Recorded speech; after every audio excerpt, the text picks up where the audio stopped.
Hello guys, welcome back to my channel. So कैसे हैं आप लोग?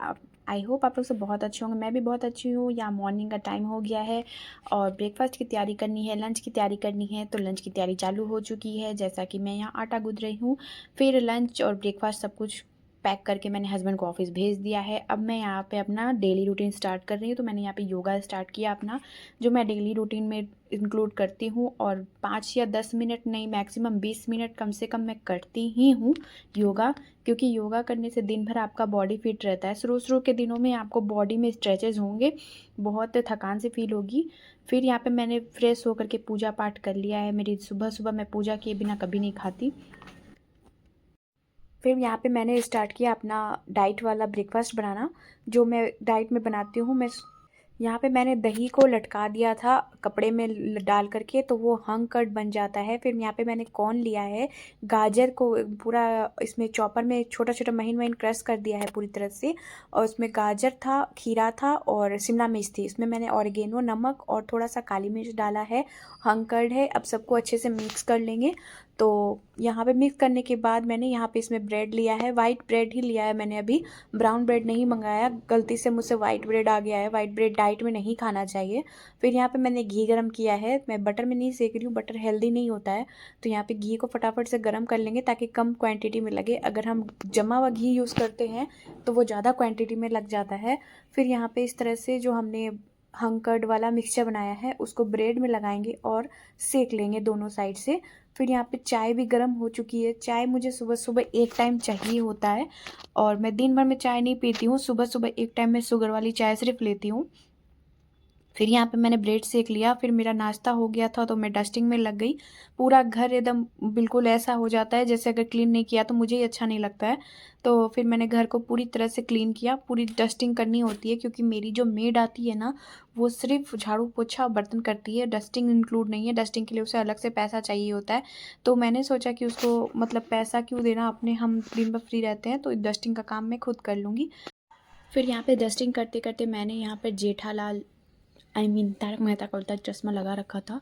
तो मैं नाश्ता करते समय तारक मेहता का उल्टा चश्मा देखती हूँ। फिर यहाँ पे मैंने डस्टिंग का काम फिनिश किया और उसके बाद कपड़े भी धुल गए थे मशीन में, तो उसको भी सुखाना था। तो जो पुराने कपड़े थे उसको उतार के मैंने रख दिए थे। और हस्बैंड के कपड़े अलग धोती हूँ, डेली वाले कपड़े अलग धोती हूँ। तो वॉशिंग मशीन में मैंने हस्बैंड के कपड़े थे वो डाल दिए थे, उसको सुखा दिया। और यहाँ जो कपड़े उतर के आए हैं उसको भी मैंने रख दिया। अब उसको समेट दूँगी फटाफट से। कब काम ख़त्म ही नहीं होता है, काम ख़त्म करते करते पूरा दिन ख़त्म हो जाता है, लेकिन काम ख़त्म नहीं होता है।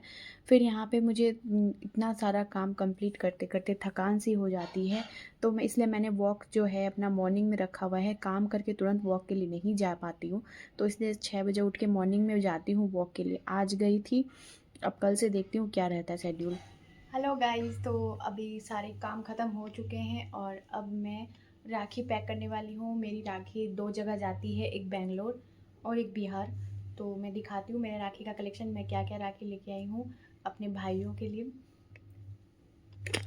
तो यहाँ पर मैंने 3 जगह राखी पैक की है। 2 बेंगलोर में मेरे भाई रहते हैं, एक बिहार में रहता है। बिहार वाला मेरा ओन भाई है और बेंगलोर में जो रहते हैं वो मेरे मतलब ताऊ जो बोलते हैं हम लोग, ताऊ जी के बेटे हैं दोनों।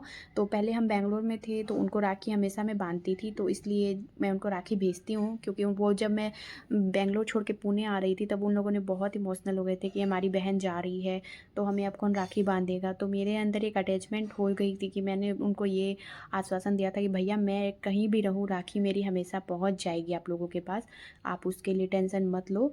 तो इसलिए मैंने यहाँ पे उनकी भी राखी पैक की है, क्योंकि मैं हर साल उनको राखी भेजती हूँ। 4 साल हो गए मुझे बेंगलोर छोड़े हुए, लेकिन 4 साल से मैं उनको राखी भेजती हूँ। और यहाँ पे सबकी राखी इनवेलप में मैंने डाल दी है। बस मेरे हस्बैंड जो है इन पे एड्रेस कर देंगे और लगा देंगे वो जब ऑफिस जाएंगे तब।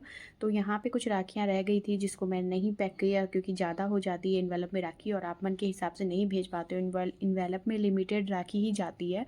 तो फिर इस राखी को मैंने अगले साल के लिए रख दिया। ये सारी नई राखी है तो अगले साल मुझे काम आ जाएगा। एक फ्री की एडवाइस दूँ, कभी भी ये वाले गैस तंदूर में, इस वाले गैस तंदूर में कभी भी आप ये वाला बेकिंग ट्रे मत यूज़ करना, बिल्कुल मत यूज़ करना।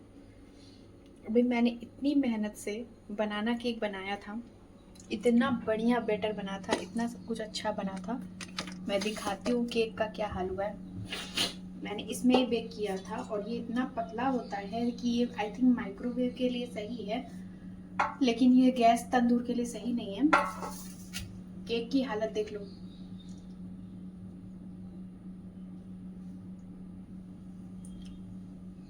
इतनी मेहनत से मैंने इसको बनाया और ये पूरी तरह से बर्बाद हो चुका है। बर्बाद तो क्या, मतलब ये इस जो जला है इस वजह से, ये जो बीच का भाग नहीं जला है इसमें भी स्मेल आ गई है।